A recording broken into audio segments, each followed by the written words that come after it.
Policijski službenici Odeljenja saobraćajne policije danas su učestvovali u akciji besplatne podele čipova za merenje dubine šara na gumama koje je obezbedio novosadski ogranna kompanija Delticom. Saobraćajna policija je danas ujedno vršila kontrolu i isključivala iz saobraćaja vozila koja nisu imala adekvatnu zimsku opremu. Saobraćajna policija je na ulici prisutna 24 sata. Kada se ukaže potreba, vrši se i akcija pojačane kontrole saobraćaja kao što je to danas bio slučaj. Sada je trenutno u toku akcija koja je usmerena na ispravnost, tehničku ispravnost vozila.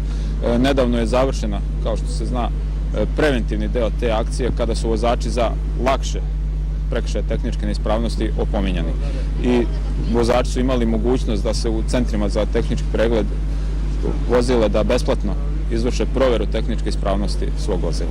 Ova akcija ima za cilj povećanje bezbednosti u saobraćaju, a čipovima koji su podeljeni vozačima na jednostavan način može se ustanoviti dubina šara na gumama. Naime, za letnje gume dubina iznosi 1,6, a za zimske gume najmanje 4 mm dubine. Na našim putevima postoji mnogo vozača koji voze sa izlizanim gumama, što dovodi do mnogih saobraćajnih nezgoda. Ljudi nisu u situaciji da obnavljaju redovno svoje gume. Istog razloga apelujemo ne samo radi povećanja prodaje guma, nego i zaista iz pravih razloga bezbednosti da se gume redovno menjaju. Današnja akcija je organizovana u centru grada na bulevarima Mihajla Pupina i Vojvode Stepe.